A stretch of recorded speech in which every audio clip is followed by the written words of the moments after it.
Our first assignment together is a missing person commission. There's no need for combat or venturing into any hollows, so it's completely safe. Honestly, I can't think of a better way to test your skills.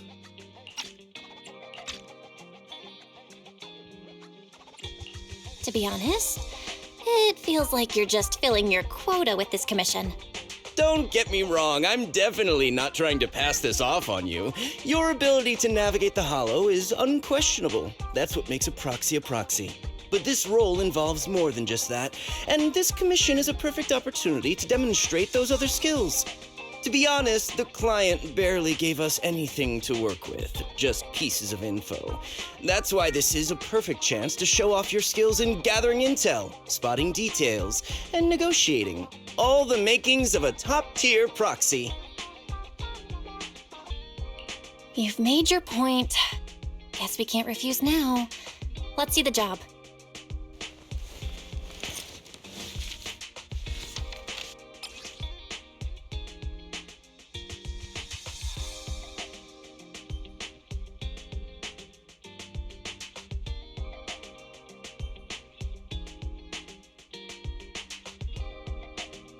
The client has only provided us with these 3 clues. All we know is that the woman in the photo is your target. Just a photo. So even the client doesn't know her name, identity, or whereabouts? And what's the deal with the harmonica and the sheet music? The client doesn't seem to have any more info, though it's possible they just don't want to share. But the client did mention if you get stuck, you should try playing the sheet music with the harmonica. Well then, I'll leave this commission in your capable hands. Keep me in the loop if you make any breakthroughs. Just ping me on Knock Knock. A single photo and a melody. Feels like chasing shadows. Belle, where do you think we should start? Maybe we should start with Port Elpis. A woman with her eyes covered isn't exactly someone you see every day. Remember when we went to visit the sea? I'm pretty sure we spotted someone like that back then. Remember? I was in a bad mood that day, so you took me to the port to clear my head. We bought some fries, but you were so busy staring at that girl with her eyes covered, a seagull snatched them right out of your hand. Why do you sound mad? Now that I think about it, that woman did look a lot like the one in the photo. I was just a bit distracted. I didn't mean to stare. Next time I'll make sure to watch my fries more carefully. Well, thanks to you, we've got a lead now. Let's head to the port and see what we can find.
No luck on my end. Belle, did you find anything? I was wishful thinking to assume that a quick stroll through the port would solve this. But since we're here, might as well give the harmonica a try. Whether it works or not, you owe me some fries before we head back. I'll do whatever you say, but Belle, would you mind giving the harmonica a try instead? I'm curious to how it sounds. Wow, you sure know how to set me up. I'm telling you now, though, I can't promise what it'll sound like.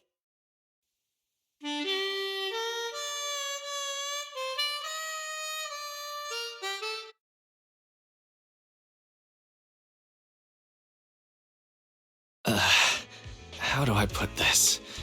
It sounds okay once you get used to it. But nothing happened, so I guess we should just get some fries and head back. Excuse me. Were you the ones playing the harmonica just now? Sorry. My sister didn't mean to make such a commotion. We'll just... Wait. You're the one in the photo. Sorry about that. I didn't hear any footsteps, so I didn't realize you were right beside us. My apologies. Moving quietly is second nature to me. I didn't mean to startle you. If I may ask, where did you learn that melody?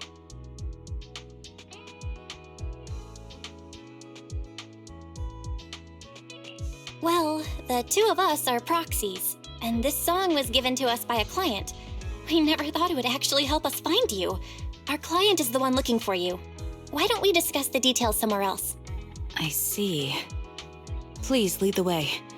I'd also like to meet this client of yours. Let's head back to the store. Okay, let's go check in with Shepard. Oh, I almost forgot. Your name is... My real name. I haven't used that in a long time, but I do have a code name. You can call me Charon.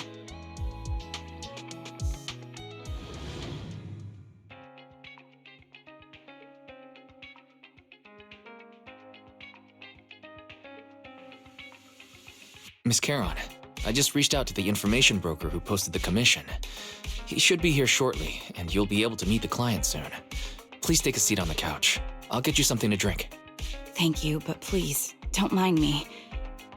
By the way, the second row from the top on your TV wall, third unit from the left, it has a connection issue. You might want to check it out when you have time. Let me see. You're right. How did you know? No wonder there's been some lag lately. I rely on my hearing. I lost most of my vision in an accident. I can just about make out the outlines of my surroundings. To move around like an average citizen, I've trained my other senses to be extremely sharp. I heard a faint buzzing sound. By moving around the room and noticing the change in sound, I was able to pinpoint the location of the faulty TV. Sorry. I hope my question didn't seem rude. No need to apologize. Vision isn't the only way to perceive the world. As proxies, you too should know that better than most. Anything that can be seen with your eyes can never be considered a secret.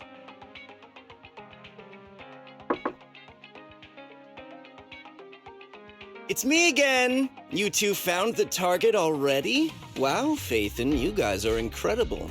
If you're always this fast, you could take on anything. I'm glad you're impressed.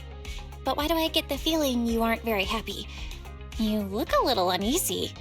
Where to start? It's great that you were able to find the woman in the photo, but there's a new problem. I can't get in touch with the client anymore. There's been no reply from his Knock Knock account since yesterday. I brushed it off at first, but there's still no reply today. Just when I thought he might have skipped town, his account suddenly sent me a location, the edge of a hollow. Who sends something like that in normal circumstances?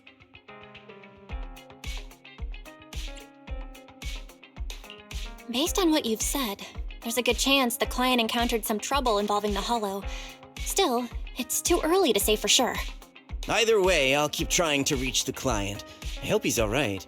Let's stay in touch for now. We won't be wrapping up this commission for a while. Sorry, but I overheard your conversation. could you share that location with me? If I investigate the hollow, I might pick up some clues. You're Miss Charon? No offense, but the Hollow isn't somewhere just anyone can waltz into. Without a carrot or combat personnel, it's a death trap. You should wait. I'm a soldier. I served with the Eridu Defense Force under the Chrysoberyl Division. Even after retiring, I've made countless trips into the Hollow. You can trust in my combat skills. The heart rates of you and the two proxies here seem to have just spiked. Don't worry. My military days are far behind me. I have no current ties with them. As for getting into the Hollow, proxies, can I request your assistance?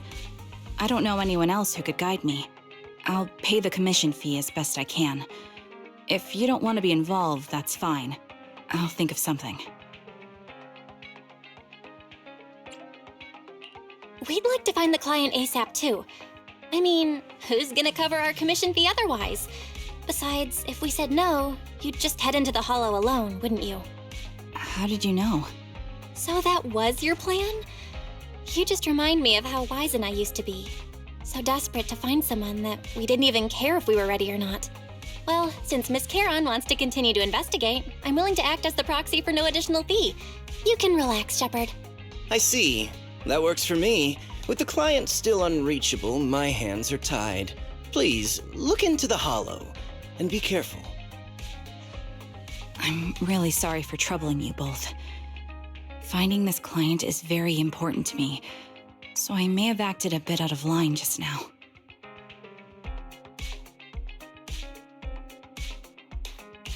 No worries. Seeing how determined you are to find the client, we couldn't just sit by and do nothing.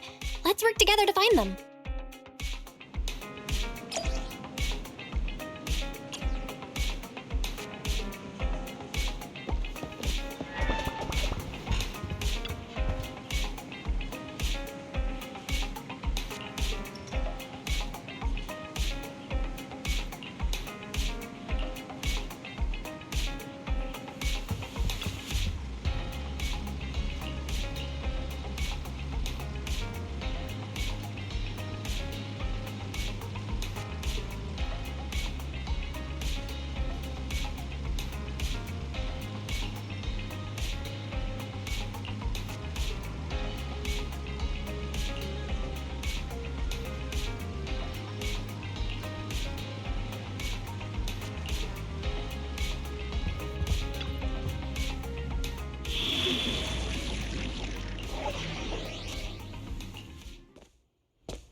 Miss Charon, I need some time to calculate the hollow route.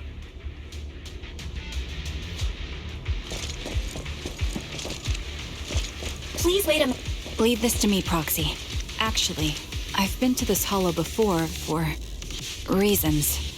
I still remember the way forward clear as day.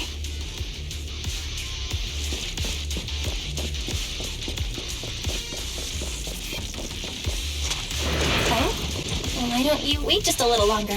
Calculating a path doesn't take that long.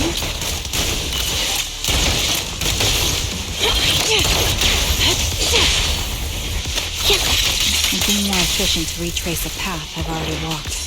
Please come with me, Proxy.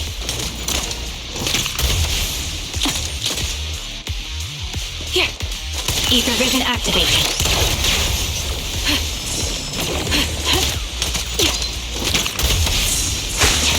The melody of combat.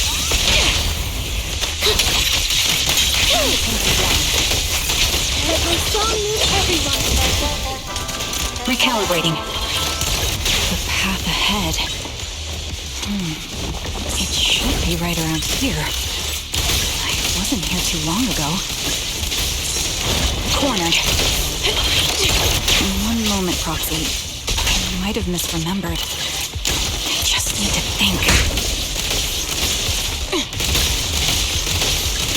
I'm sure you're well aware that hollows undergo periodic spatial distortions and reconstruction.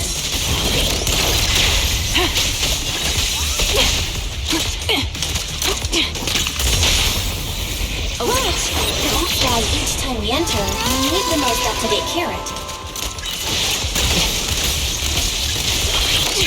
Down strategy. little bit. You're not lost because you can't remember. Sorry for being so presumptuous, Proxy.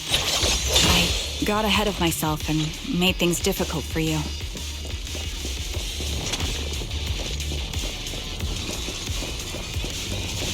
It's no trouble. There's a fissure nearby. We can use it to get back on the right path.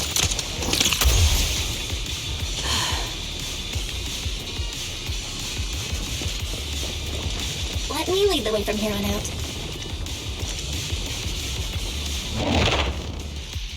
By the way, Miss Caroline, how are you so fluid when you move and fight?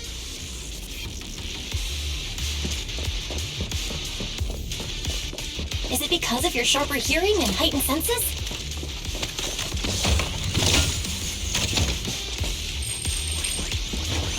And that's one part of it. In fact, my eyes gained some unique abilities as they changed. Can't catch me. I can't see most things clearly, but I'm able to detect the etheric fluctuations of nearby humans, ethereals, and other objects. Down.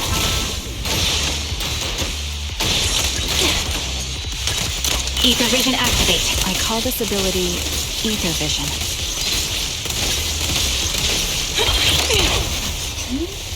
Wait, something's up ahead. There's someone on the ground. Ugh, it smells like blood.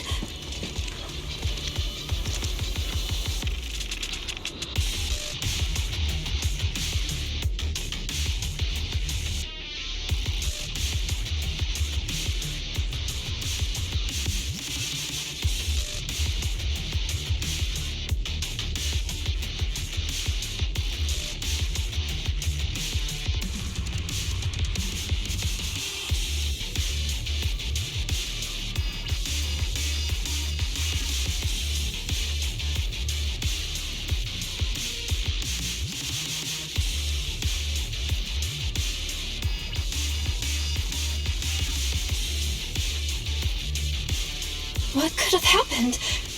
Who did this? Given the depth of the wound and the caliber of the bullet, the killer was a sniper, just like me. The surrounding ether levels have significantly increased. What's going on?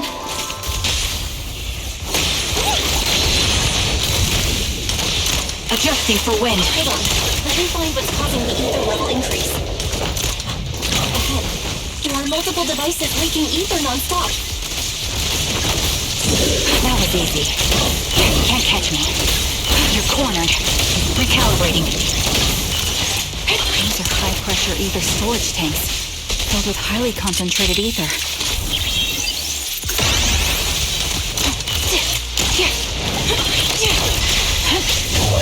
As soon as the valve is opened, the ether will flow out at a fixed rate.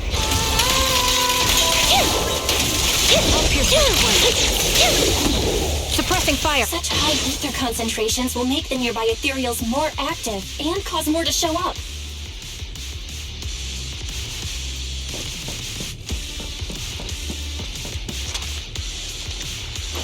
Charon! It'll be dangerous if we keep moving.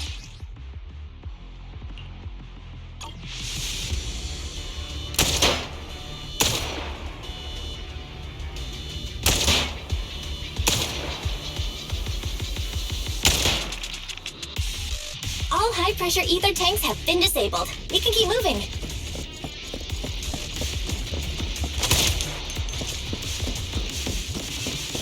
Wait, Charon. I'm detecting 4 life forms up ahead. Let's go take a look.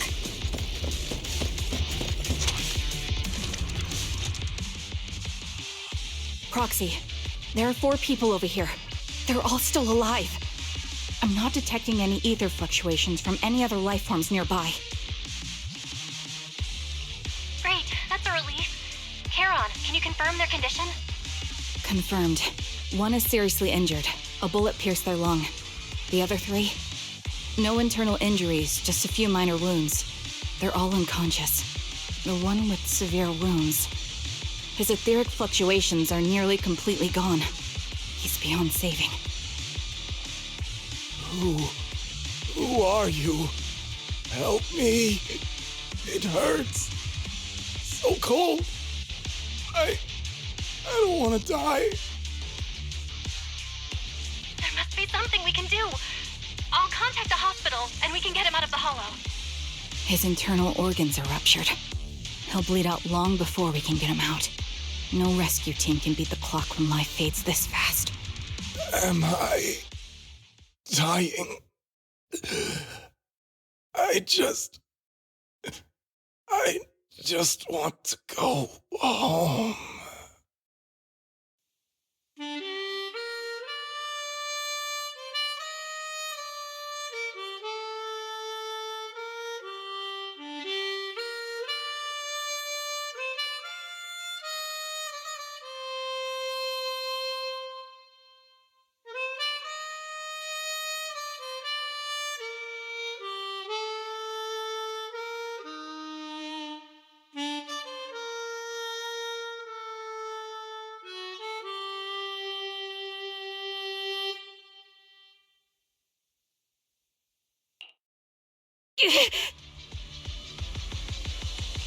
Charon, what's wrong?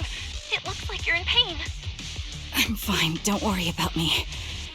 As I mentioned before, these eyes of mine have their uses, but they bring just as much inconvenience. The rejection reaction you saw just now is one of them. Staring into death.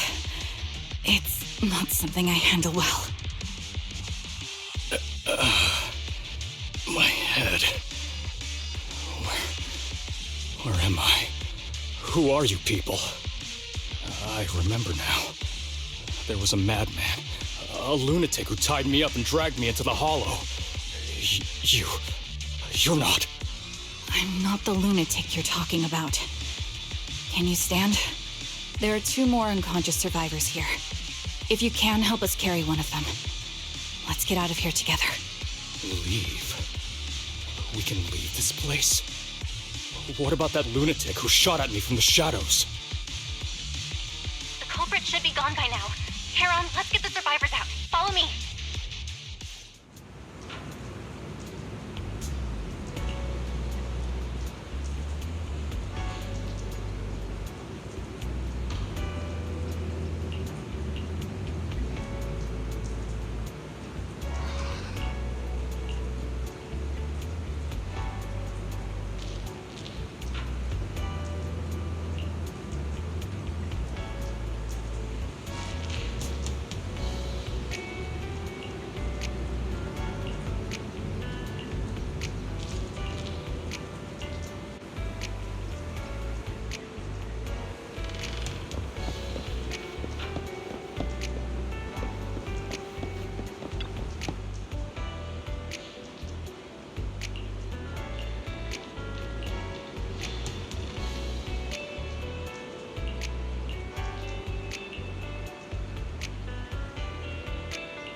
Thank you all for assisting me, even though I'm a stranger. You've given me valuable information. It's the least we can do after you saved our lives. If there's anything else you want to ask, go right ahead. I do have some questions left to ask. Before that, could the three of you introduce yourselves? I'd like to see if there's a pattern to how the killer chose their targets. I'll go first. My name's Zoe. I used to be a soldier in the Defense Force, but now I'm just working a regular desk job at a private company. Don't let that fool you, though. I've earned my stripes. I'm Jesse, currently working as an internat information broker. I'm still pretty new at it, though, so I can't think of any reason someone would target me. My turn? I'm Erin. I was also in the Defense Force, but now I'm unemployed. Actually, I have a question for you all. Did you see my friend when you were in the Hollow? She's about my height, with shoulder-length blonde hair and a mole under her eye. We were kidnapped together, but I can't find her anywhere now. If I recall correctly, we didn't come across anyone like that in the Hollow, among both the survivors or the bodies. It's all right. I'll keep looking. I hope she's okay. We were always inseparable. We even planned to visit Scott Outpost together for Remembrance Day. I never thought something like this would happen. Remembrance Day? What's it about? As the name suggests, it's a day organized by the Defense Force for the families of deceased soldiers and veterans. People gather to mourn their loved ones who died in the fall of the old capital and find comfort in each other's company. I didn't know the Defense Force did that. Huh. Maybe I should go check it out. If I can't find her anywhere else, I'll head to Remembrance Day alone. Maybe she'll show up there. Was your missing friend also a member of the Defense Force? Yes, she and I were in the same squad. Obsidian Division's Cartis squad. This sounds like a series of murders targeting the Defense Force. But Jesse wasn't with the Defense Force. No, you're probably not far off. Jesse claims to have been up front, but he neglected to mention he was once part of the Defense Force. Right, Jesse? Well, that's... I just don't like bringing up my past in the Defense Force. It's not like I'm trying to hide it. They're just memories from my time there that I'd rather forget. I was part of Obsidian Division's Noct Squad. That's the absolute truth. I was also in the Obsidian Division, Impera Squad. I don't know who those who died in the Hollow were, but it seems the killer really is targeting members of the Defense Force. Wait a second. If I remember correctly, during the fall of the old capital, didn't our three squads work together on a mission outside Hollow Zero? We did? I don't really remember. I have a vague memory of it, but there were so many people on the mission, I don't remember your faces. Thank you all for the information. I'm starting to see a pattern in the killer's choice of targets. But there's something else I need to ask. I came to this hollow because someone I'm searching for sent me its location. And that person was likely being held by the killer as well. Did you happen to see anyone else?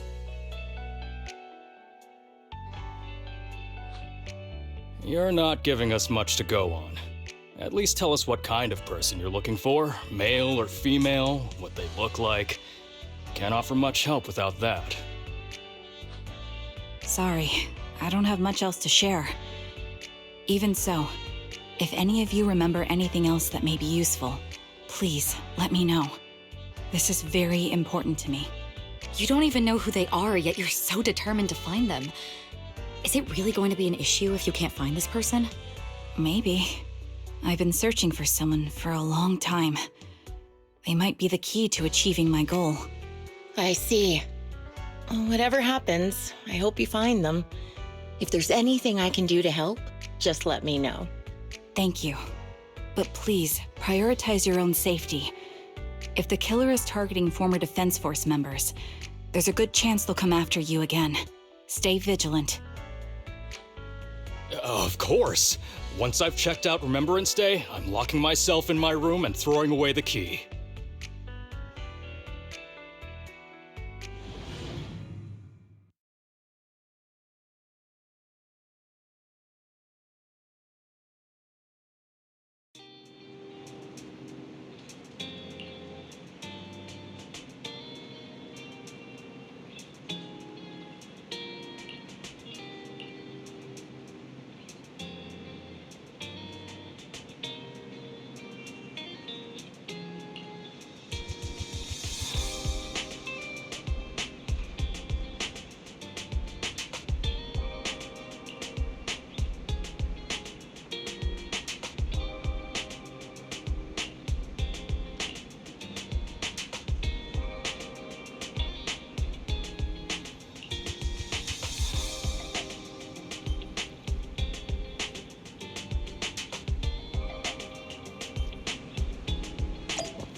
Phaeton, you've already been to the Hollow and made it back safely?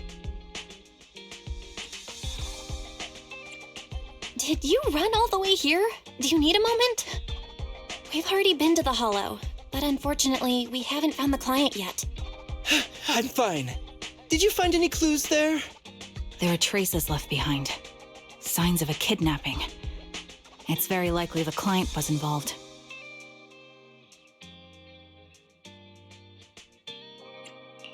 Yeah, it seems the client was kidnapped, brought to the Hollow, and later moved again. We're still looking for clues. But why did you rush over to the store? Did you find anything? Well, just take a look for yourself.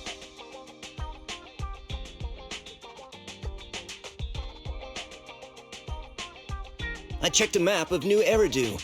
This spot, it's another Hollow entrance. We've been chasing dead ends with absolutely no clues, and now one just appears out of nowhere? Something smells fishy here.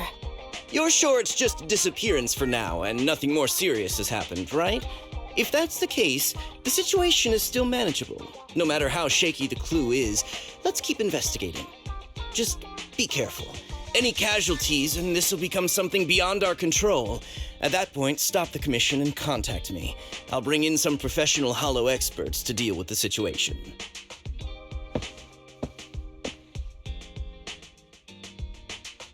Thank you for not revealing what really happened to that information broker. Don't mention it. But I have to ask, why are you doing this? Calling for help might have been the safest way to handle the situation. The killer is a sniper who has no qualms about taking lives. Judging by the victim's injuries, it's clear they know how to deal a fatal blow and how to inflict pain without causing death. Most Hollow Raiders lack experience dealing with snipers. If they encounter the killer, it's likely to end in a difficult fight, or worse, casualties. And besides, asking for help from others would only delay the search. The client is at risk right now, so I think we should follow the clues and enter the Hollow as soon as possible to ensure their safety. I helped you keep this from Shepard, but I have to admit, it's just too dangerous. What if this lead is a trap? Who even knows who's really behind the client's messages anymore? I understand, I really do. But what if we're late and something happens to the client? Why is the client so important to you, Charon? Would you be willing to tell us? Are you so set on finding them because they're connected to the person you've been looking for? The client's true identity might be the very person I've been looking for. And if not, they most certainly have some vital information. Since leaving the military, I've spent years searching for my missing teammates. They were more than just comrades who trusted me with their lives. To me, someone raised as an orphan, they were family. I've scoured countless hollows and every corner of New Eridu to find them, but I've never found a single lead. Until I met you and heard that melody on the harmonica. It's called Homecoming. My squad leader composed it. Only our squad knew it. And yet that client of yours not only knows the song, but also gave you the sheet music. Please, Proxy. This client is the only lead I have left. I'm certain my teammates are still alive. If this trail goes cold, I don't know when I'll get another chance to reunite with them.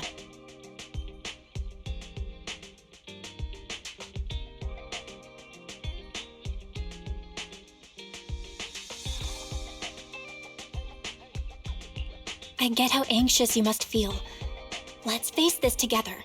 But this time, we really need to be extra careful. Thank you, Proxy. I feel much better knowing I have your support. You can trust me. I'll protect you if the killer is really waiting for us in the Hollow. We'll make it out in one piece.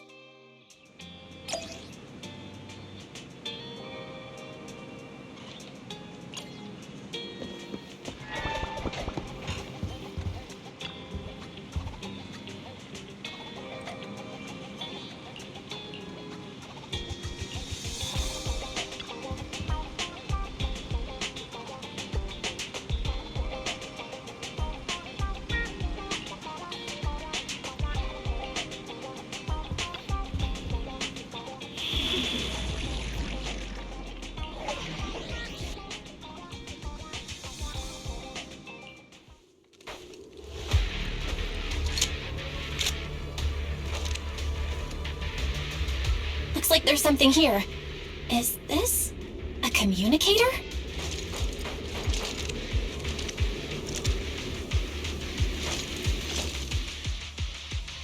Proxy, look at this. A communicator left right at the Hollow's entrance. Why is there a communicator here? It doesn't look like it was randomly left behind. There's hardly any dust on its surface, which means it was only placed here recently. It looks like someone wants us to use it. Oh, such decisiveness. Following random location info without even thinking twice. I'm glad, sniper of Liar Squad. Liar Squad? What's that? Wait, who are you? Sniper. Or should I say Charon now? Haven't you shared your past with our dear Proxy? If introductions aren't your strong suit, I'd be happy to show you how. You can call me Grim Vulture, the one behind this string of murders. You see, I've been working my way down a list, crossing off names. And now, Charon of Liar Squad, your name is next. Looks like you've done your homework on me. Just because my presence interfered with your plan, you've decided to take me out for good? I thought you were just going to be another obstacle in my way. And now, with you in my sights, this must be some kind of destiny. I'm not sure what you're referring to, but I'm looking for someone. Given that you're waiting at the Hollow entrance they shared, I'm guessing you have them. If you hand them over, perhaps we can make a deal.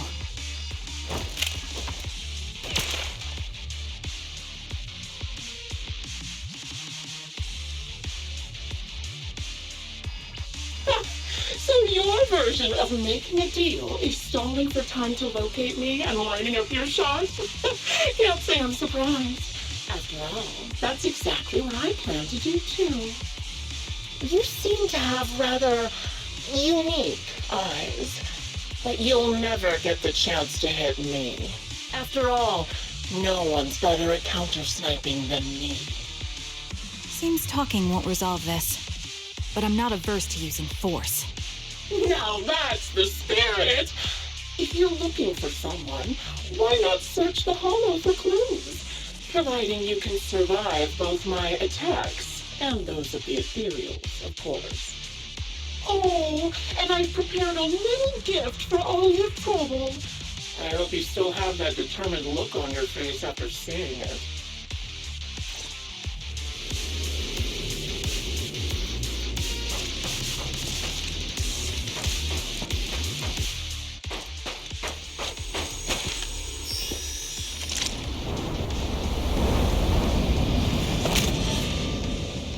Watch out for Grim Vulture taking shots from afar.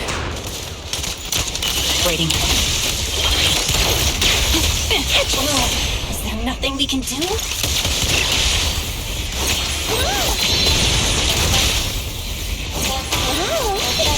Suppressing fire. Here. Ether vision activate.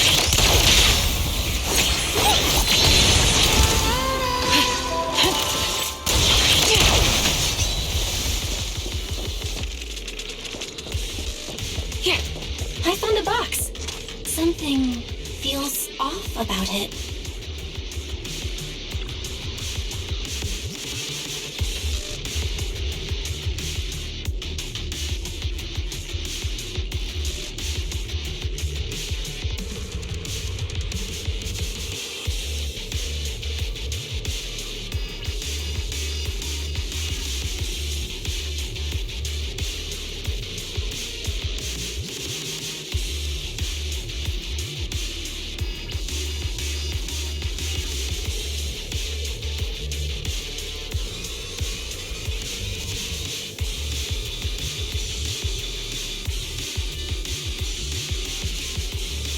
You still remember what's inside the box, right? Your loyal teammate's cap, the one Styx always wore.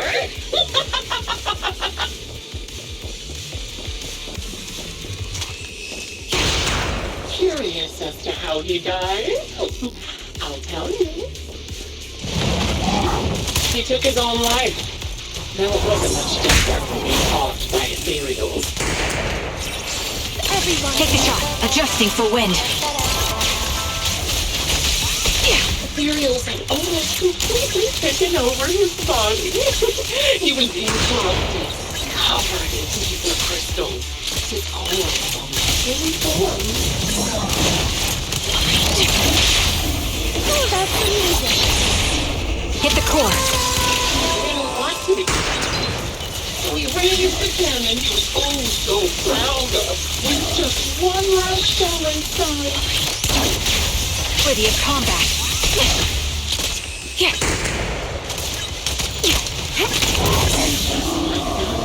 Obliterated both his core and his heart. Any thoughts on the way he kicked the bucket? Did you like it? Do you think I made the whole thing up? Or did it really happen? Another high-pressure ether tank. And a lot of ethereals have already been drawn to it.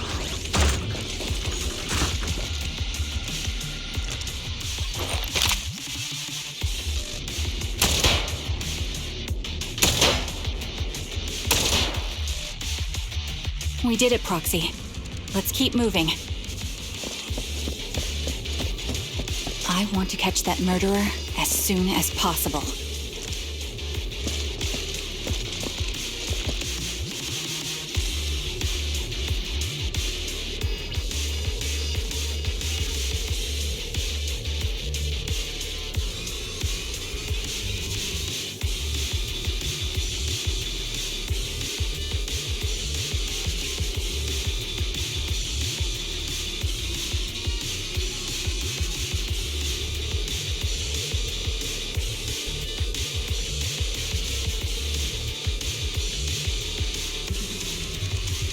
Acheron's favorite gloves. It wasn't easy getting my hands on them. As expected of such a famous, beautiful commander, even her gloves are stylish.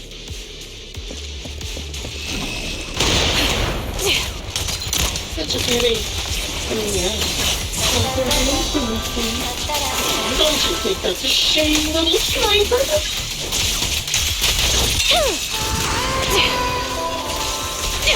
Adjusting for what? Such beautiful hands. They can no longer hold it. Cereals gnawed off her arms and part of her leg as well.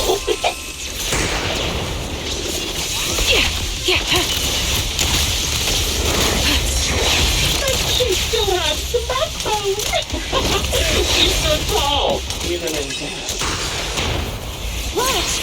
Wait now? It's just as I said. She died from multiple fatal wounds. Even the most beautiful plant will wither without protection. Won't it?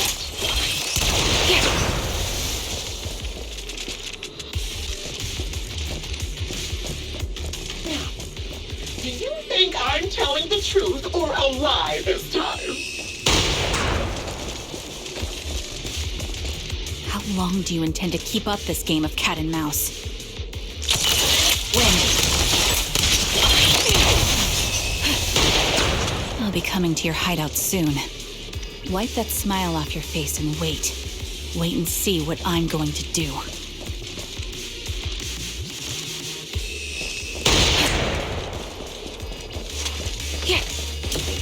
Ooh, good reaction! Hurry up then. I've got one final surprise location for you.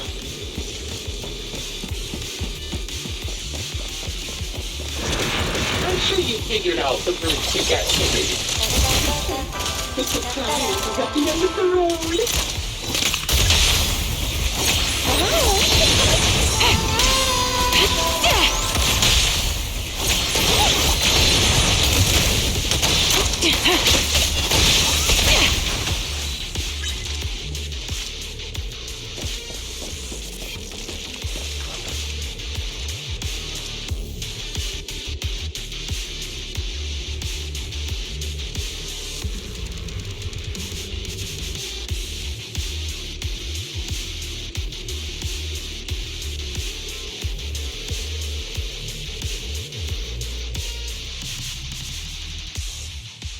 Congratulations!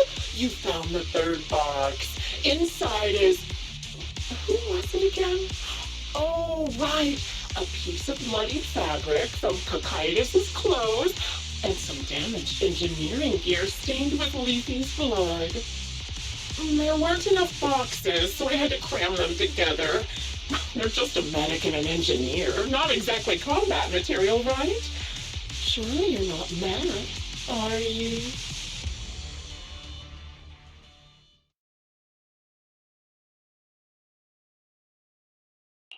Enough already! Using her squad mates? Her family to mentally torture her? That's vile. How much longer are you planning on doing this? Oh dear, did I go too far? My sincerest apologies. It's just, watching you plunge headfirst into my trap was so entertaining. I may have gotten a bit carried away, you know? Relax, the person you're looking for isn't here, and those are just fakes. I didn't actually take them from her comrades. Her comrades are long since corpses in the hollow, after all. How could I possibly have gotten hold of their clothes?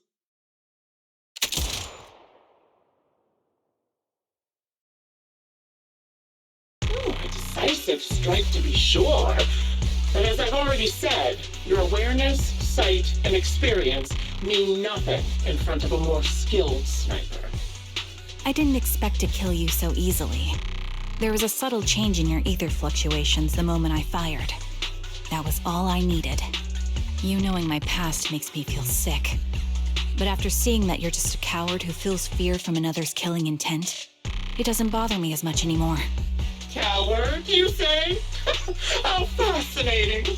You were little more than a hollow shell before, but now that you've bared your teeth, you've started looking somewhat respectable.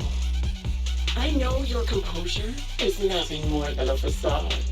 You've never truly faced the weight of your comrades' deaths, have you? I bet your mind is now filled with their dying screams.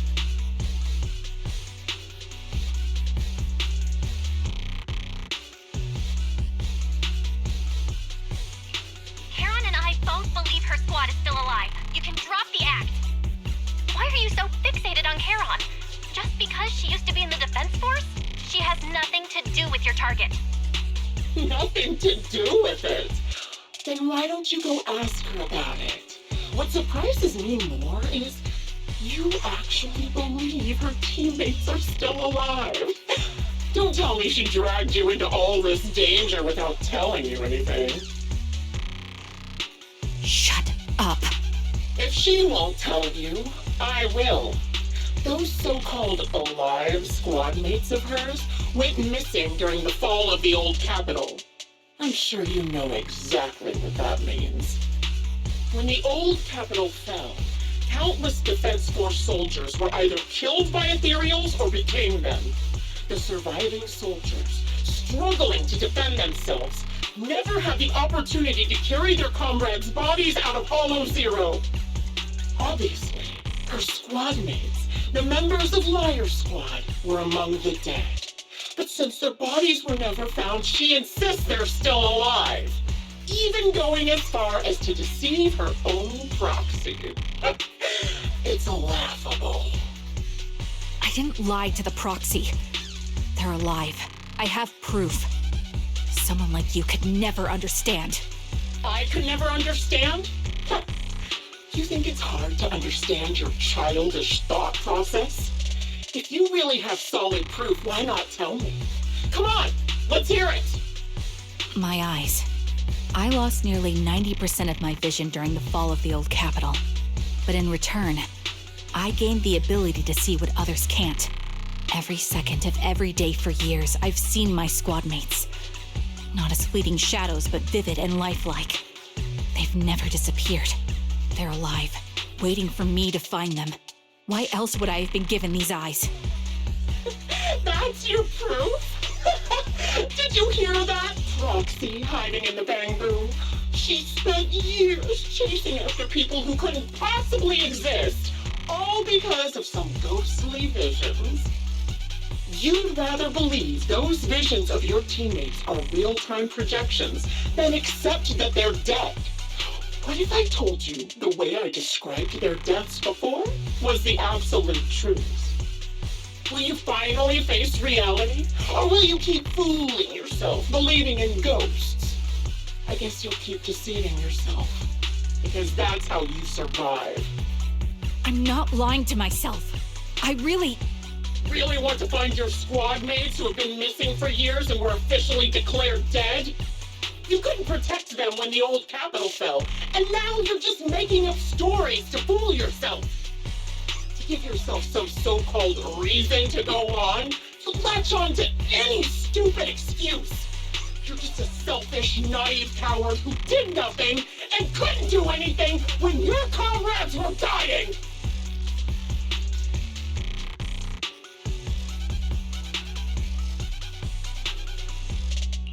Giving up already? At least you've got a shred of dignity left. Nothing disgusts me more than a useless hypocrite. Enough of this. Time to die, coward. Charon is not a coward. Someone who'd enter perilous hollows just to find what they seek. Someone who'd play music to console a dying soul, despite the pain in their eyes, is anything but a coward. At the very least, she's far braver than a criminal like you, who hides in the shadows, enjoys torturing others, and is constantly in fear of being caught. Proxy, Your proxy sure has a way with words. I won't waste any more of my breath. Just die already.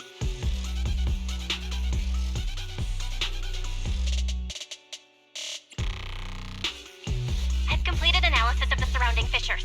Charon, snap out of it. We can use that fissure to escape. Fissures? When did you... Still trying to play tricks.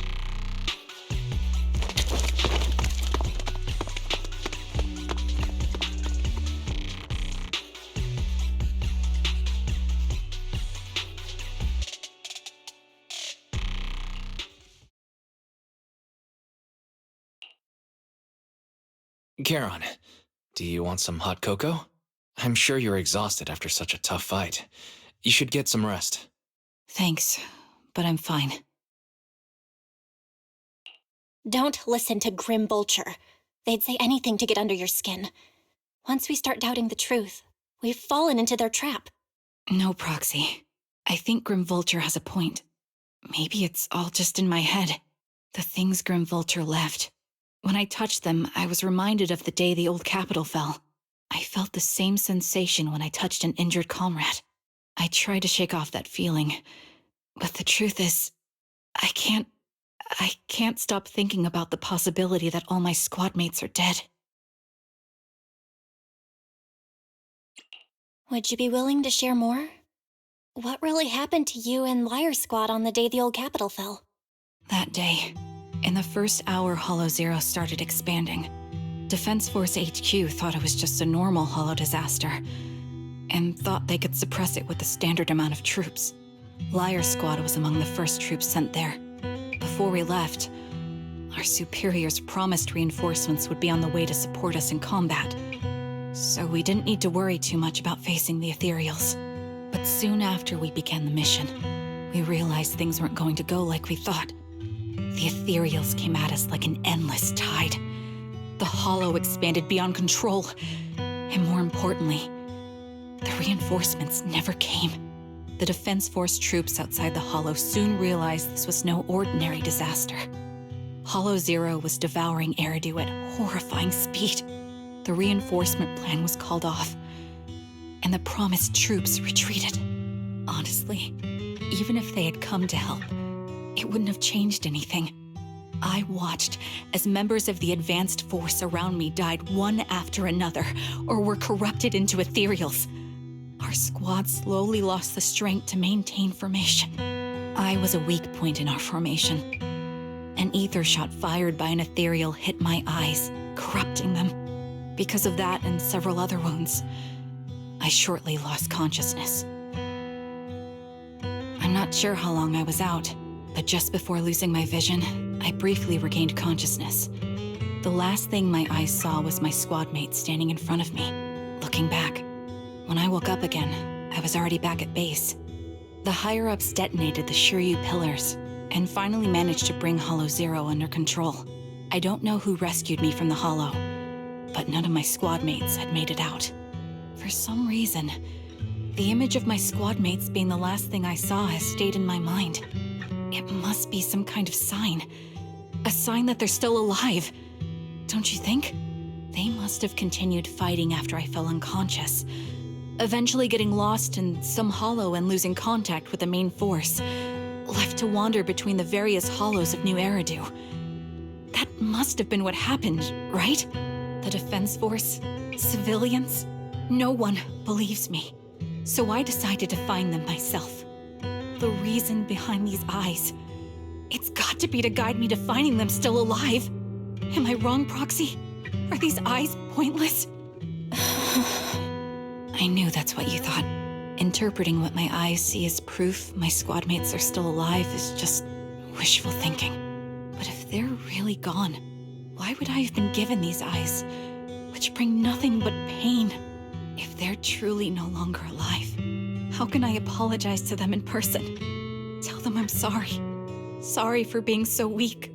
Sorry that I failed to protect them. Their faces are all so blurry. I can't see their expressions. I can't even bear to look at them. If their final look at me was filled with resentment and disappointment, I wouldn't know how to handle it.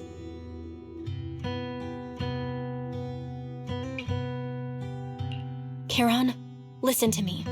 Even if everyone else thinks you're wrong, Wise and I will never dismiss your determination to find your squad mates.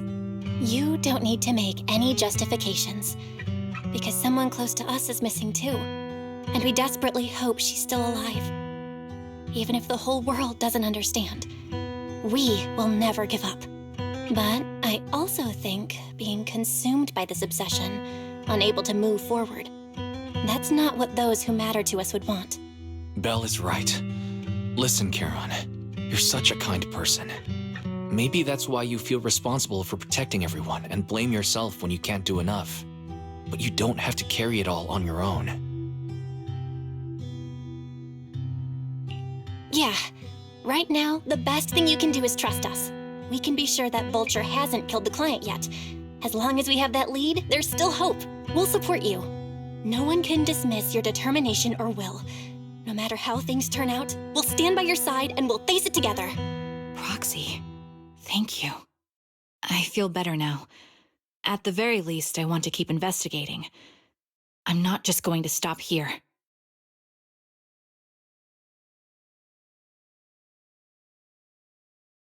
Sorry to disturb you at this hour.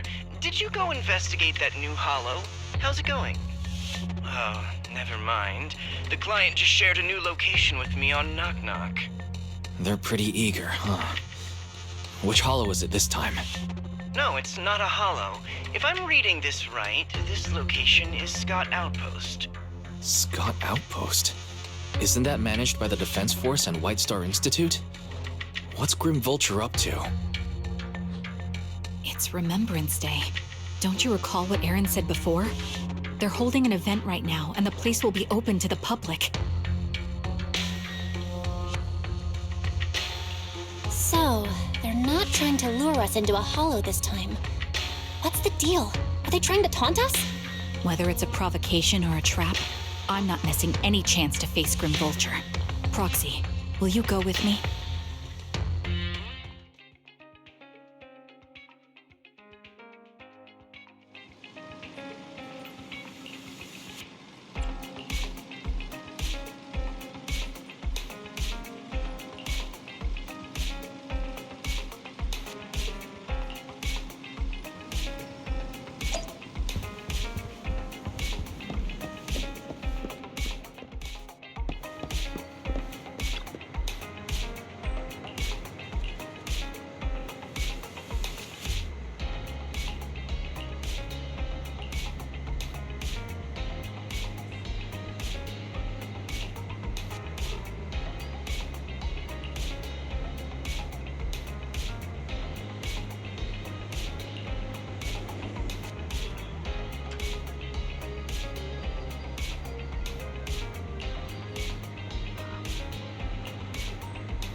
Miss, I'm sorry for being mean to you before.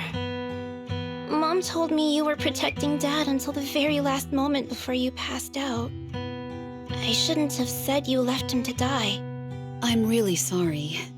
Zeta was really young when it happened, so she was too little to understand, and I haven't really talked about it. I hope she didn't upset you. No, she was right. If only I'd been strong enough to take down most of the ethereals, maybe they wouldn't have ended up in that situation. Oh, that's not fair. The old capital was falling. No single person's strength could ever be the deciding factor in the face of a disaster like that. In spite of it all, you survived. If they were still here, I'm sure they'd see that as something to celebrate. I've always known the truth. I failed to protect them. A weakling like me survived, and the rest of them disappeared without a trace. This isn't solace. It's the worst possible outcome. That's something I can't face. I've never had the courage to tell you I couldn't protect your loved ones. All I can do is wander New Eridu, hoping to find some trace of them. Even after all this time, I still haven't accomplished anything. I'm sorry. You really don't know us at all. This isn't the worst possible outcome by any means. Styx, my husband, and all his comrades who lost their lives, each one of them left behind their own legacy.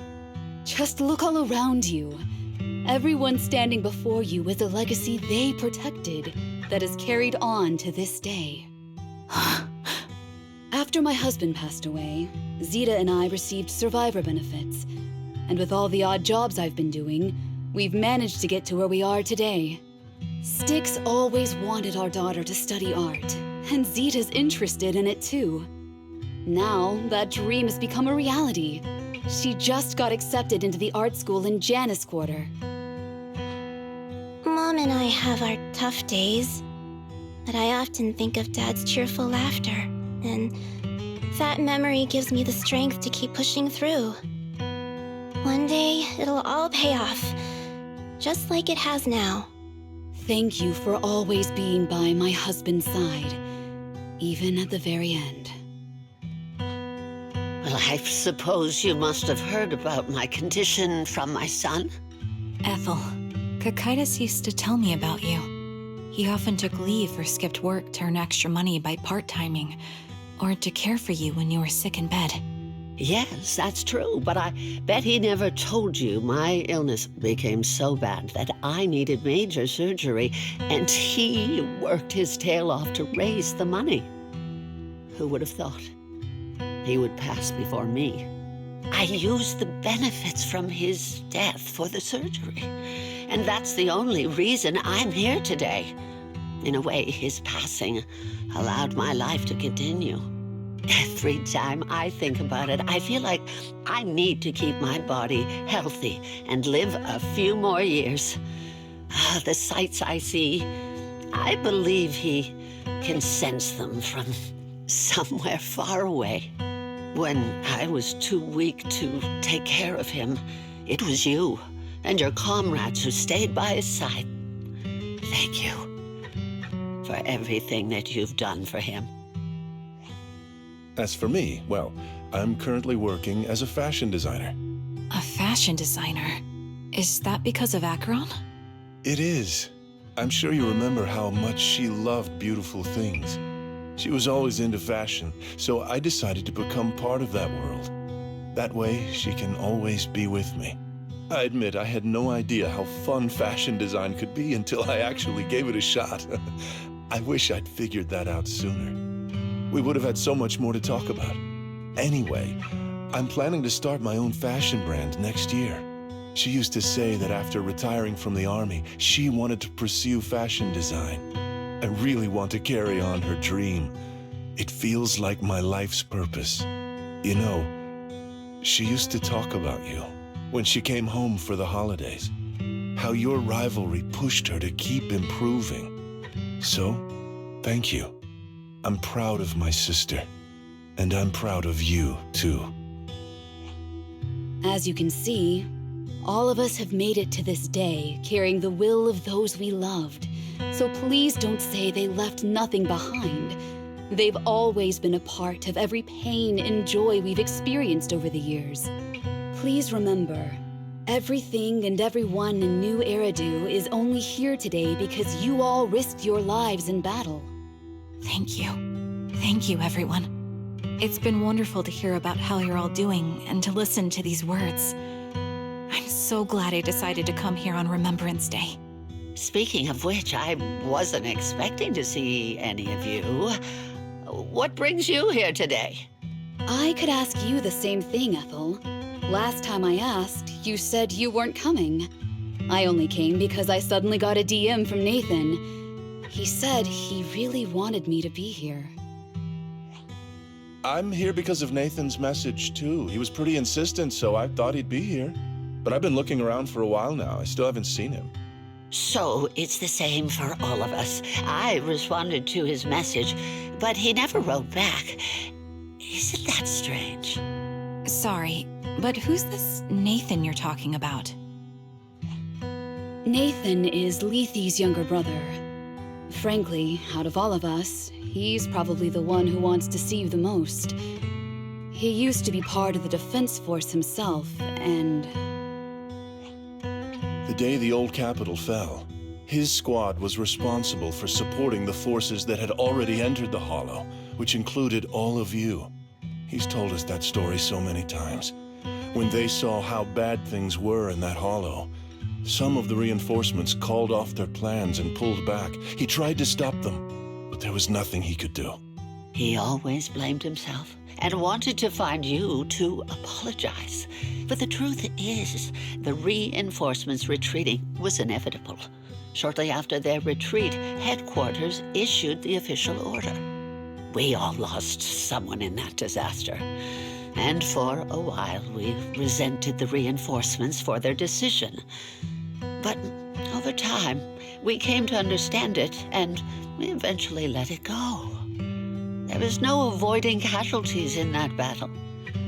In hindsight, it wasn't wrong for headquarters to prioritize saving their strength. May I ask what the name of Nathan's squad was when he was in the Defense Force? The Impera squad of the Obsidian Division. Is something wrong? Nothing. It's just... I think I might have stumbled upon the answer I was looking for.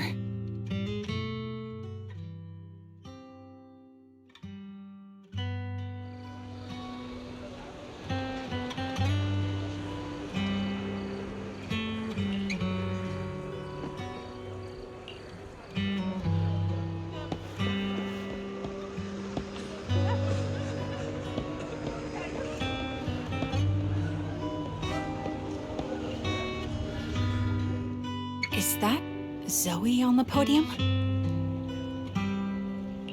Is she here to speak for the soldiers? That seems fitting. She's cut medals after all. But I don't see Jesse or Aaron anywhere. Didn't they come? Everyone please, quiet down. Zoe, of Nemesis Squad, a representative of the veterans, will now deliver the Remembrance Day speech. Hello, everyone. I'm honored to stand here and speak on behalf of all of the soldiers of the Defense Force. Today, we gather to commemorate Remembrance Day, a day born from the tragedy of the old capital's fall. Many of us lost relatives or friends in the disaster, and I am no exception. Every member of my squad perished in that battle, leaving me as the only survivor. Losing the friends you cherish to the Hollow is a pain that never fades. It's a sorrow that will stay with us, now and forever. However, to the families of the fallen soldiers, hold your heads high with pride for your loved ones who gave their lives. They fought to the very last moment when the old capital fell. Death isn't the end, nor dishonor. It is their eternal medal. They gave their lives facing an unstoppable disaster, exchanging their sacrifice for the world we have today. In doing so, They fulfilled their duties as soldiers to perfection. Without the blood they spilled, Eridu would not have endured, and new Eridu would never have risen from the ashes. In honor of the wishes of the departed, look ahead, people of New Eridu. Our thoughts and remembrance of those who passed will be carried in every flicker of candlelight and in every bouquet of flowers.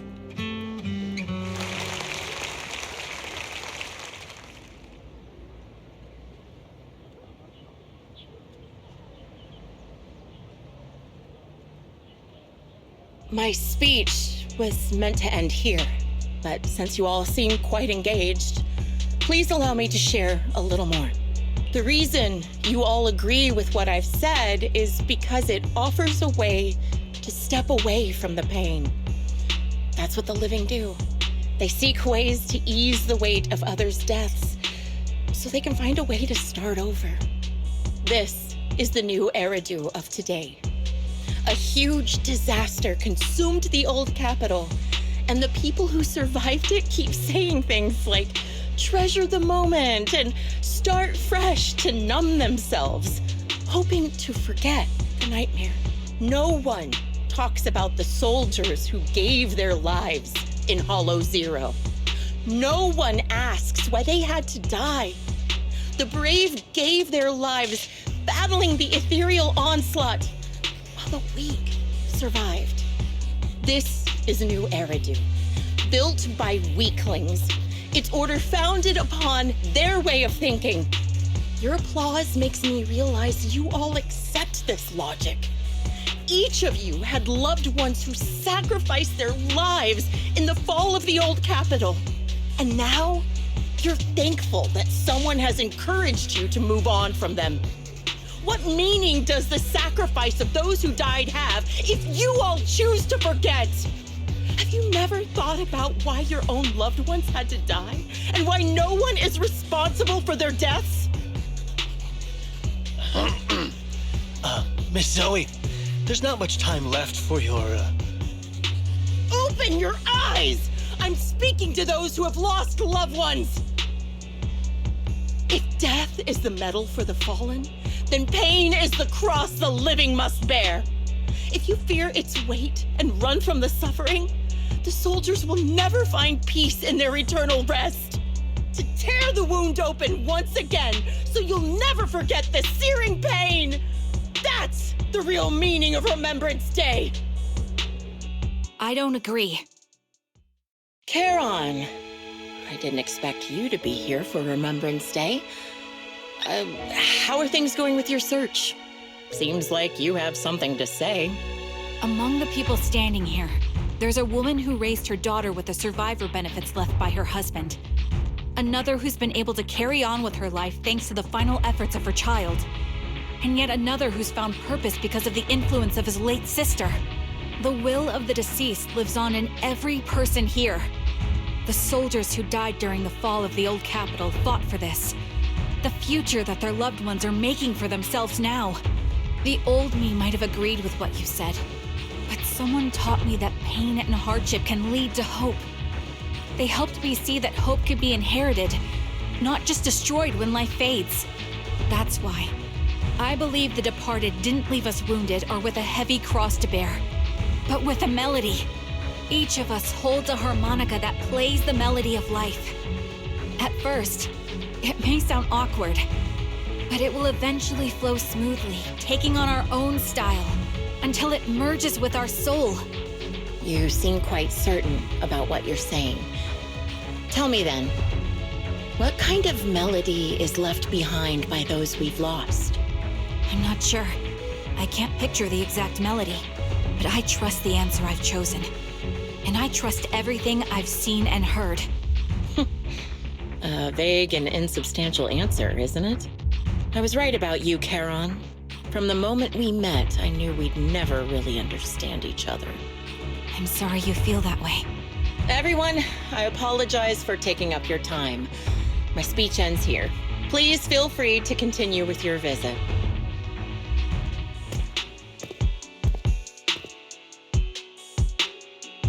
What do you think, Proxy? Something was definitely off about her just now. And the things she said, I'm starting to get a really bad feeling about this. You mean about her real identity, right? Looks like we're on the same page.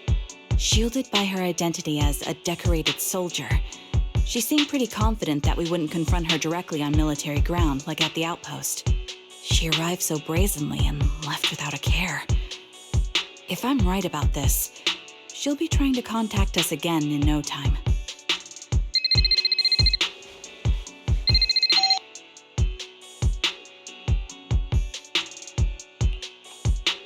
Looks like you're a little busy, so I'll keep it short. The client just sent me a location via Knock Knock, along with a picture of several unconscious, tied-up individuals. I'll send you the location shortly. It should be an entrance to the Hollow in Port Elpis. At this stage, I don't have any further requests. My only hope is that you'll proceed with caution. A location with a picture of the hostages. Looks like Grim Vulture is losing patience and wants to put an end to all this. Charon, what's your plan? With everything that's happened, no matter what you choose, I'll stay by your side till the very end.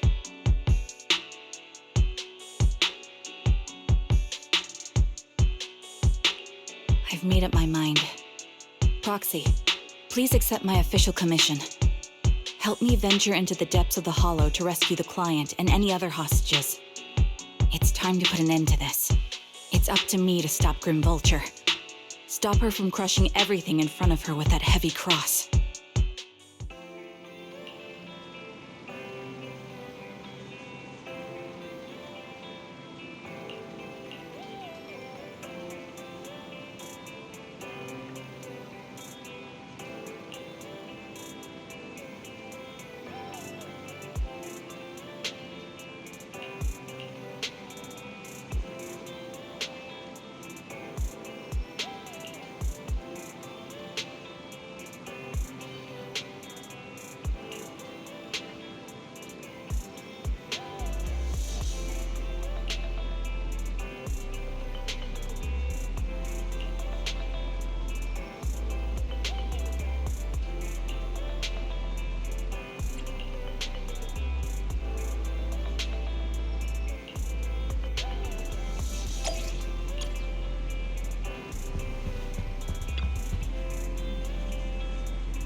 Charon, look!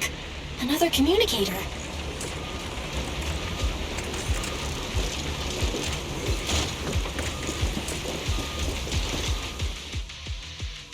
Another communicator. It's a bad habit for a sniper to be so talkative. Oh, really? I think it's rather good for my mental health to witness in real time how my target becomes desperate and gives up their struggle. Do you really still need to disguise your voice? I thought you didn't want to hide anymore, Zoe. You're right. Seems there's no need for secrecy anymore. I, Zoe, the sniper known as Grim Vulture of Nemesis Squad, send you my regards. Zoe. No. Grim Vulture. You, like me, were one of the advanced troops deployed to suppress Hollow Zero right after the fall of the old capital, right? Noct, Cartes, and Impera Squad. So far, all the victims have been members of these squads. They were initially supposed to enter the Hollow to reinforce the advanced troops. Nemesis, your squad, lacking reinforcements, lost everyone except you in the fall of the old capital. You blamed their deaths on the absence of reinforcements and sought revenge on them. That's my conclusion. Just like me. The fall of the old capital left you entirely alone. A sniper, the sole survivor, a mere pawn abandoned by the military. Don't you think we're very much alike? The Impera squad member, Nathan, the one you're searching for, He pleaded with me to let him go when I was about to kill him, saying he had to see you no matter what. That's how you caught my attention. I let him live to get all sorts of information on you. I was so curious about you that I even set a trap, disguising myself as a victim to get closer to you. It turned out we share the same story. We even got the same PTSD symptoms. After all these years, we still see images of our teammates before they die. It's impossible to erase them from our minds. It's just, you use ridiculous fantasies to numb yourself, chasing after illusions of your squad mates. While I can't afford to be as naive as you. One night, when I was overwhelmed with the unbearable images of my comrades' deaths, vomiting and crying, I finally realized the meaning behind their appearance before me. They were pleading with me, pleading for vengeance against those who abandoned us, begging me to destroy the repulsive, hypocritical new order of New Eridu. So, I carried on their will. I began kidnapping targets and sniping them in the hollow, watching as they became corrupted and died in despair. Do you really think this is what they'd want? What else? Would they want me to be like you, playing at a game of finding my missing squad mates, accepting their deaths when I'm done playing, and then forgiving the very enemy who killed them? What a noble and virtuous gesture. Forgive on behalf of fallen comrades, coexist with New Eridu's order, and live peacefully among cowards. It's precisely because you and I are so similar that this hypocritical and cruel attitude makes it even harder for me to forgive you. After our first conversation, I was certain I must end your life myself to prove I'm right.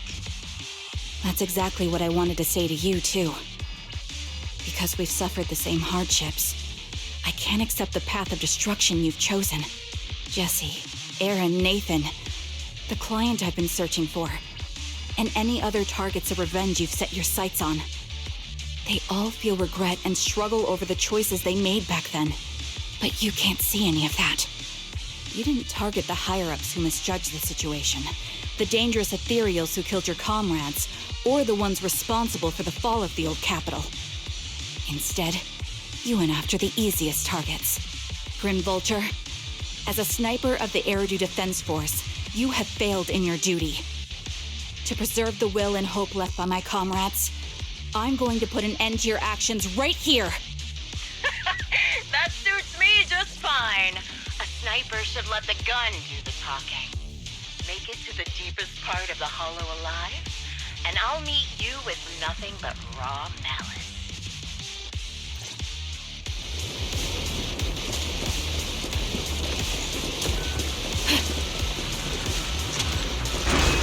Since you made it here, let me reward you with a few things you don't know.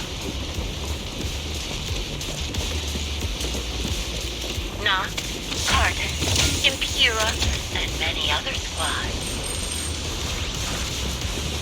Did you know the reinforcements that were meant to back us up ended up deciding to retreat?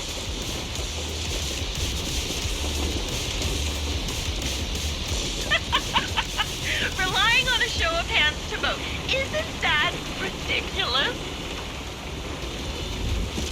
Our lives are such an absurd way, like a kindergarten election for class monitor.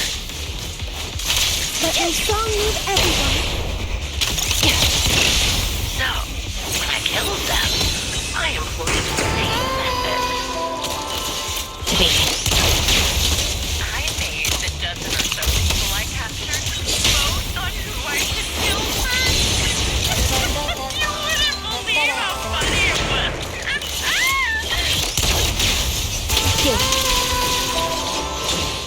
Engaging head-on.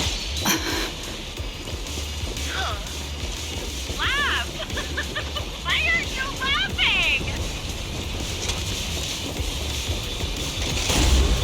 Percy and Aaron. Do you have them too?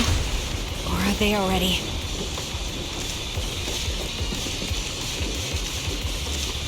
You still care about them? Or should I say... It looks like I haven't made enough of a threat to your life if you still have the time to worry about them. Who's mine?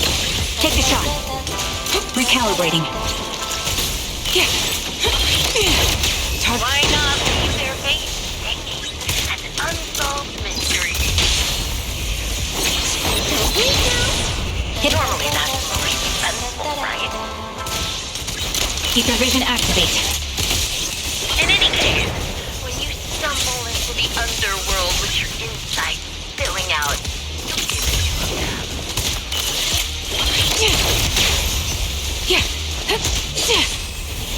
Oh, that's amazing. Wouldn't it be more exciting to wait until then to reveal the answer? Watch! Wait now! Surprise! Two more on their toes. The wind and rain are picking up. This extreme weather is perfect for sending you to your grave, don't you think? No one will hear your screams and cries as you die.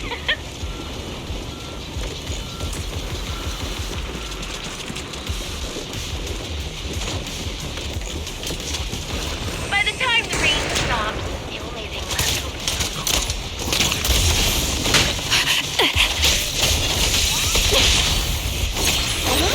I wonder, do you remember the weather on the day the old capital fell?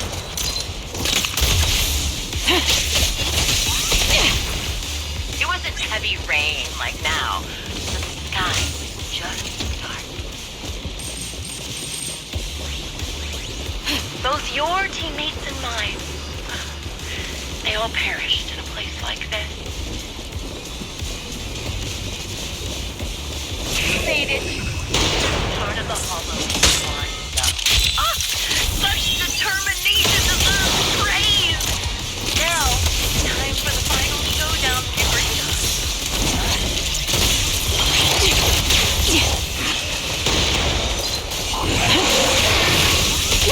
But really, foolish is the only way to put it.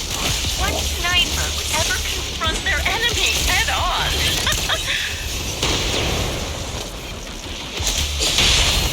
Oh, that's amazing. I've prepared a little gift for you.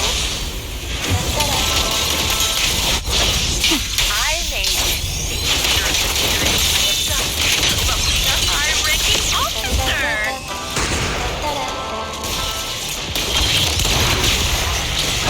It wasn't easy luring it here. You can play with it for a while. The melody of combat. As for me, I'll watch you from above.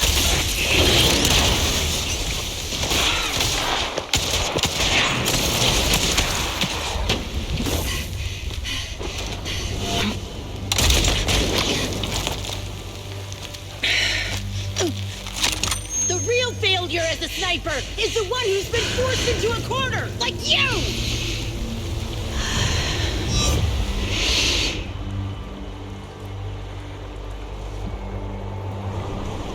The wind. It's shifting.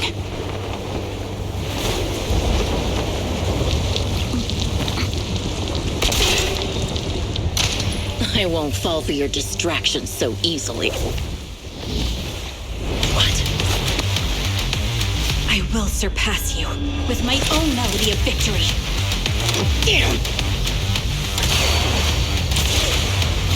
And let the wind be the opening notes.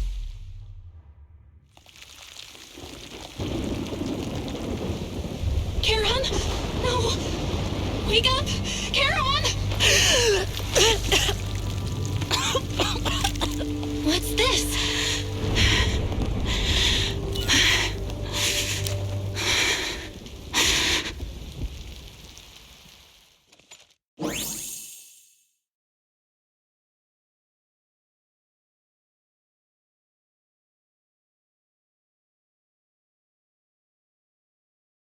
Just you? Where's your friend, the proxy? The proxy went to rescue the hostages.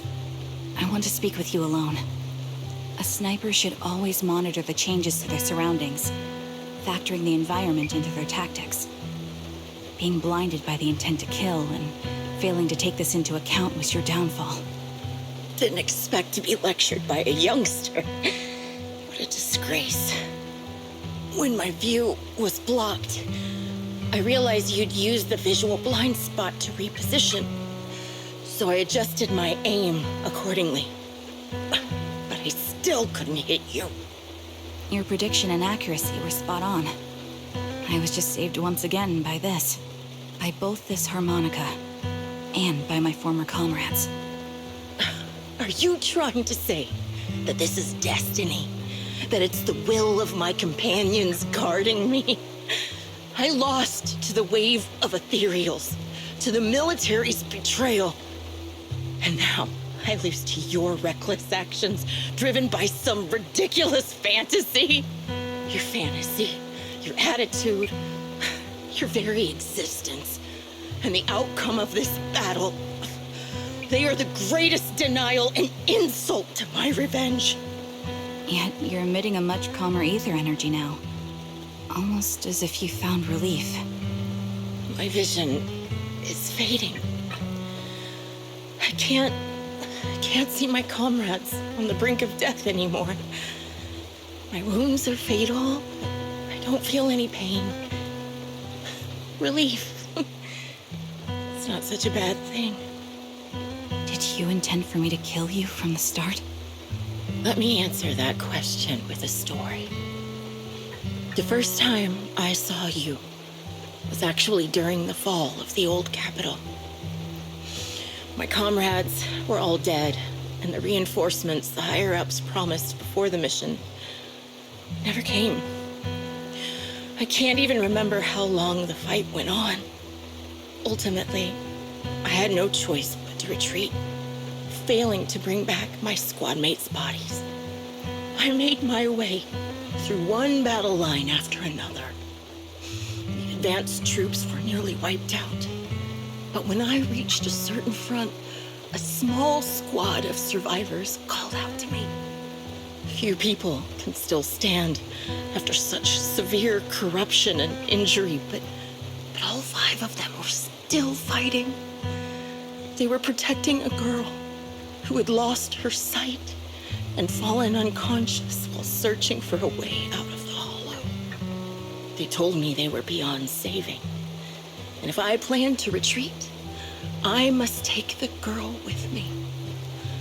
I couldn't turn down the last request of a group of heroic soldiers about to die in battle. Your comrades entrusted your life to me. I was the one who brought you out of the hollow. You already know what happened afterward. It didn't take long for you to leave the Defense Force after you came to. Just like me. I developed PTSD so intense that sometimes I couldn't even hold a normal conversation. But for me, the hardest blow was the death of my squad. To an orphan like me, they were family. If the reinforcements had kept their word and provided support, they wouldn't have died for nothing. Don't you ever have that thought? To say I don't would be a lie. But I think deep down you know. From the moment we stepped into the hollow, there was no way we were getting saved. Given how quickly the hollow was spreading, and the ever-increasing number of ethereals, it would take the sacrifice of countless Defense Force troops to suppress it. It wasn't something that could have been accomplished in such a short time. The reinforcements would have only been a drop in the bucket. More sacrifices without results. Canceling the reinforcements, sending the advanced troops to rescue as many civilians as possible to minimize casualties. I think most commanders would have made the same decision. Objective and cold logic. I understand it, of course. But when you see members of the reinforcements living happy lives years later, can you still keep your composure? I couldn't. Even if the chance was minuscule, I wanted my squad mates to survive.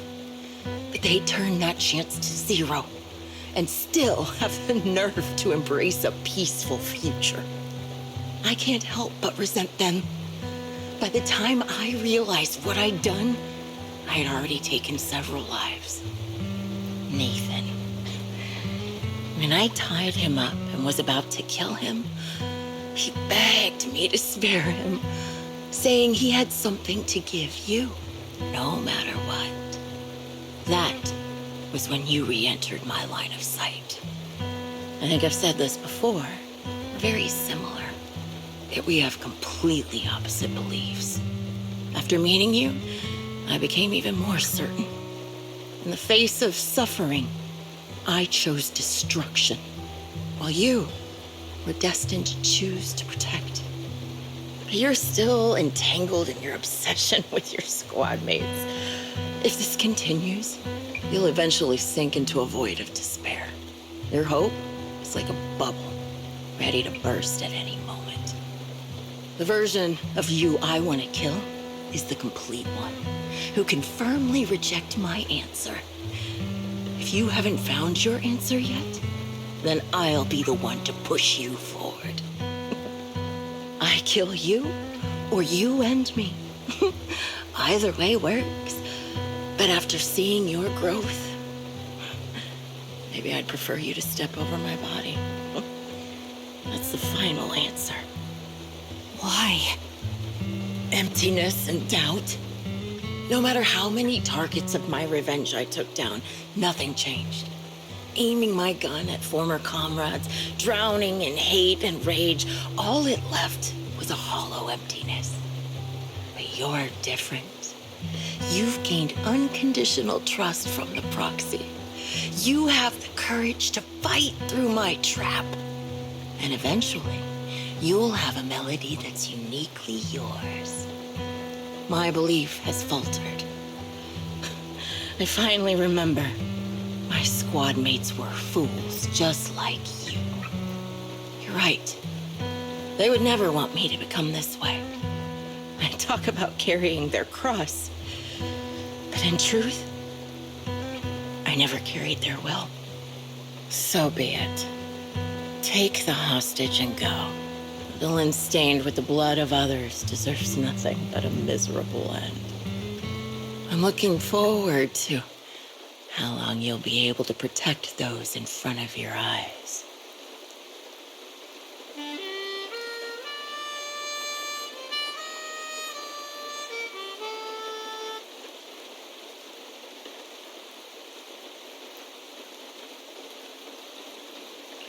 It can still be played after taking a bullet. Impressive. This is my final melody to you. No matter how miserable you've become, I'll still remember you.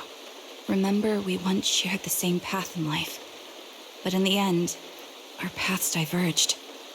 Your hatred has long twisted into sin. But if not for you, I wouldn't have learned how to hate, or found the true targets of my hatred. I used to know nothing. My teammates served as my teachers and taught me so much. And I think you must be my final teacher.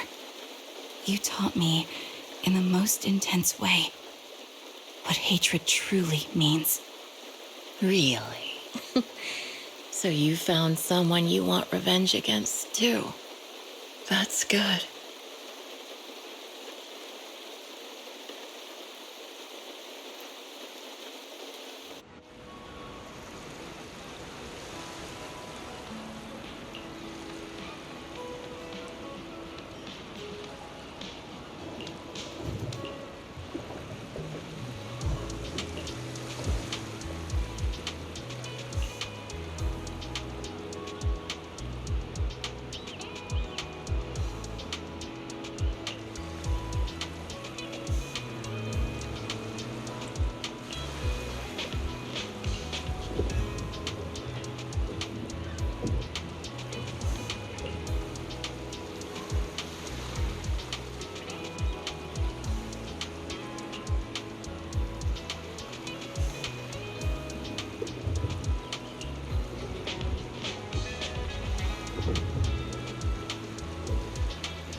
So you're the sniper from Liar Squad.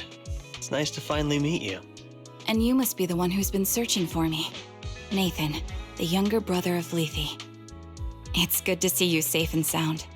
That's right. I'm sorry for causing all this trouble. I nearly cost you your life, becoming a target of a victim from the fall of the old capital. Maybe that's what I get not helping my brother and the rest of the defense force back then.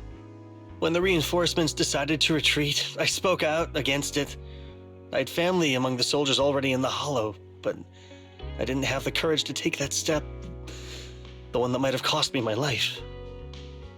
I'm sorry. You don't need to feel regret or apologize. The outcome wasn't something you could have controlled. You cared deeply for Lethe, and even today you still think of him. To someone like him, who always cherished family, that's more than enough. Thank you. I heard you've been searching for the members of Liar Squad all these years. I'm nothing compared to your determination. Thank you for everything you've done, but please stop the search. It's time for you to start living a life that's truly your own. I hate to say this as a family member, but back then, they were already... I know. You don't need to say it. I've been drowning in a fantasy of my own making for years, but it's a fantasy that kept me from falling into the abyss. Nathan, Grim Vulture told me you have something you want to give me. Is that why you commissioned someone to find me? Yes. After learning about the bond between you and your squad, I knew I couldn't live with myself if I didn't get this to you. So I got on my knees and begged Grim Vulture, even playing this recording for her, hoping it would move her. Regardless of how things unfolded, what matters is that it wasn't destroyed, and I'm here, alive, to hand it to you.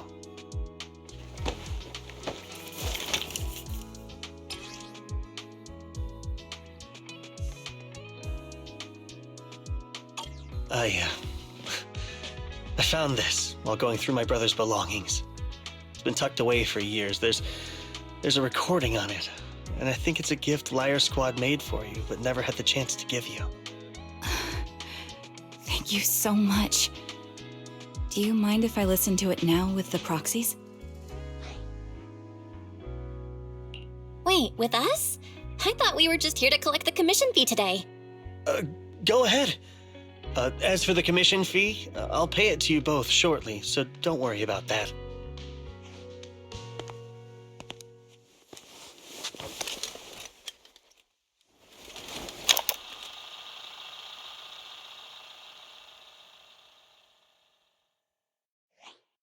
Hey, hello? All right, it's a recording. This is a message from Liar Squad for our little sniper. Everyone ready? I'll count down. 3, 2, 1. Congratulations on your 1,000th day with Liar Squad! Hey, you guys are totally out of sync. Captain, can we redo this? The anniversary gift has to be perfect. That's our assault specialist, Acheron. She has a strong sense of aesthetics, prioritizing beauty in both combat and her daily life. She taught me a lot about makeup and fashion. Oh, she won't care if we're a little off. Forget the re-record. Let's just get it done and order the cake. We don't want him to sell out. That's our medic, Kakaitis. He's usually lazy and a bit of a smooth talker, but he's actually very capable and kind. He taught me a lot about unconventional negotiation tactics and ways of handling things. You two, stop arguing during the recording. I've already ordered the cake. If you keep rambling, we really will have to re-record this. Cut the chatter already. And that Styx, a reliable artillery specialist. He's the oldest in the squad. He loves sharing photos of his daughter and reminiscing about how he wooed his wife. The way he won her over inspired me a lot. All right, let's all calm down. Wouldn't want to get on the captain's bad side. Captain, would you like to go first? We can edit or re-record whatever we need to. That's our scout and engineer, Lethe. He's a bit self-conscious because of how his younger brother excels, and he's somewhat introverted. But he's actually very capable. He taught me sharp observation skills, calm execution under pressure, and how to make use of the environment. Okay, thank you all for settling down before I completely lost my cool. It's fine. No need to cut anything or re-record. Let's just keep it as it is. Loud and messy, just like our Liar Squad. That's our captain, who took me in and taught me how to play the harmonica. And the real Charon. I'll make sure to explain properly to you later, Proxy. As you've heard, this recording is a little gift from the 5 of us. How time flies. When I brought you into the squad about 2.5 years ago, you were just a shy kid who blushed whenever you talked to someone. Over these 1,000 days, you've really worked hard to keep pace with our fighting rhythm. You've done incredibly well. In the last mission, your successful sniper kill of that high-risk ethereal really helped Acheron a lot. I hate to say it, but yeah, I went too far in last time. Thanks for getting me out of that mess. Just this once, I'll admit, your moves were more elegant in that fight. And not just that fight. Ever since you became a quicker shot and learned to adjust for wind speeds on the fly, we've been taking fewer and fewer hits. Makes my job way easier. So, cheers. You often worry about not doing enough. But in these 2.5 years, you've absorbed everything I know about stealth, reconnaissance, and tactical countermeasures. Trust me, you'll become an incredibly skilled sniper. Having you covering us from the rear makes every fight feel safer. But you still have a lot to learn about socializing and romance. When peace finally comes to Eridu, leave us and live your own life. Where did that come from? She's not leaving us. Even if she retires, she'll move into my house and I'll spoil her with loads of beautiful clothes. We can talk about living alone in 10 or 20 years. Sorry, I got carried away. Anyway, you're talented and hardworking. Over these 1,000 days, you've opened your heart to us and even encouraged us in return. Having you as a comrade is a blessing for all 5 of us. But I have to say one thing. You're always so sensitive and kind. Every time you see us get hurt, you look like you're about to break. Has our squad motto, having each other's backs, become too much of a burden for you? I get how you feel. When your squad mates trust you with their backs, your first instinct is to protect them, right? But that's not the way it should be. No one can shoulder everything alone. Don't try to carry everything on your own. Choosing to fight on the battlefield is my resolve. Feel it. Share yours with me. And when it's your turn to watch my back, I'll give my all to honor it too. As long as you fight with all your strength, there's no such thing as failing to protect something, because your will and our will is preserved and carried on in other ways. But don't let that weigh on you. Try to trust in us, just like we trust in you, no matter what. I've struggled with that kind of thinking myself, but I eventually made my way through it. All this talk of camaraderie, of keeping each other safe, it's like a harmonica melody scoring our time together. Even when things change, our tune will go on, and that's enough. Exactly. Honestly, I'm sometimes terrified. Afraid that someday, you'll blame yourself for failing to protect us and fall apart. That's why I wanted to record this message. Please, don't try to bear everything alone. Maybe you can start relying on us more, fully entrusting your vulnerable side to us. Our will has long been intertwined with yours. We're comrades. This is getting way too sentimental. It doesn't feel like me anymore. Anyway, we just want to see you trusting your comrades enough to share your burdens, even if it isn't us. Finally, we'd like to give you the song that's closest to us. If what we've said is hard to understand, just feel it through the music. Please, enjoy my masterpiece, Homecoming.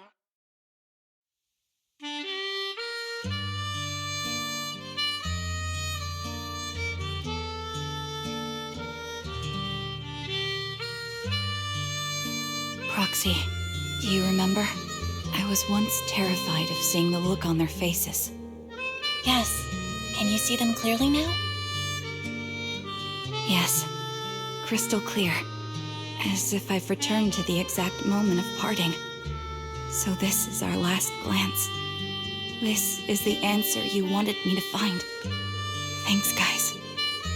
For everything.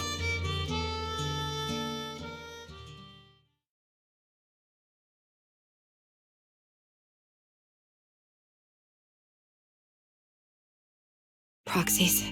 No. Lies. Belle. I've troubled you two a lot these days with my personal affairs.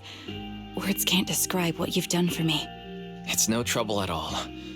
To be honest, Belle and I have been a bit lost lately because of some personal matters. But meeting you has felt somehow comforting. Don't you think, Belle? Exactly.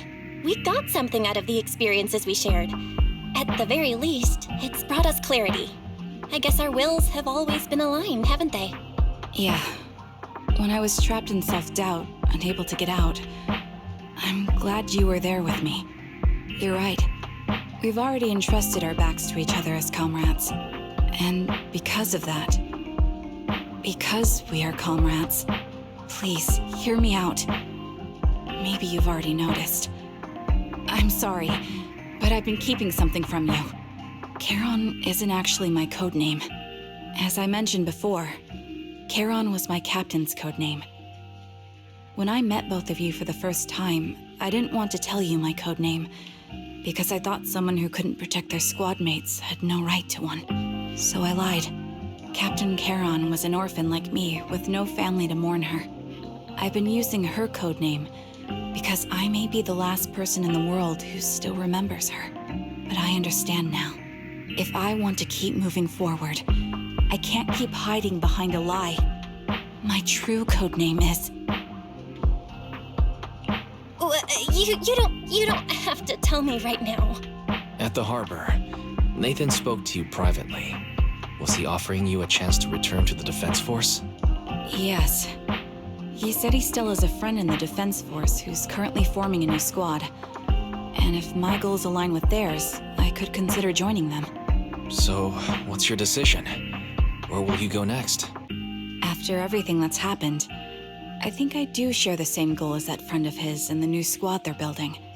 So I'll head back to the new Eridu Defense Force and keep chasing my new goal with a new team. Your new goal? Are you going to look further into the fall of the old capital? Yes. My encounter with Grim Vulture has made me realize this should be the true form of my vengeance. I'll uncover the real culprits behind the old capital's fall and make them pay for their crimes. If the ferryman who leads me to the truth demands a price, I'm willing to wager my life. I have a gut feeling the masterminds will reveal themselves again soon. To protect the city my comrades cherished and sacrificed their lives for, I won't allow such a tragedy to happen again. By letting the will to protect guide my hatred, I now have a clear aim toward the truth. That's what I thought. If that's the case, then for now, we probably shouldn't learn your true codename, or lean on each other too much. Are you saying we're on opposite sides?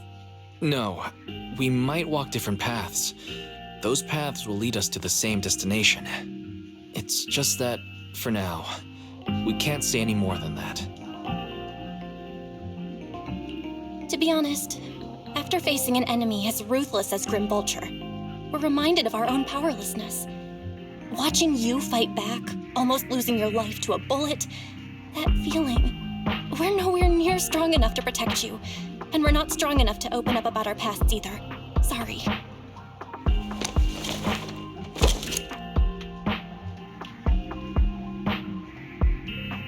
If this is your slightly selfish principle, I'll respect it. You were once my proxies, and I'll keep this memory locked away as something I cherish. If, as you say, our destination is the same, then we should continue on our separate paths, striving to grow stronger. The next time we meet, I'll reveal my true codename. I hope we can become true comrades. I want your presence to forever remain in the melody of my life. Yes, it's a promise. We'll meet again, Charon.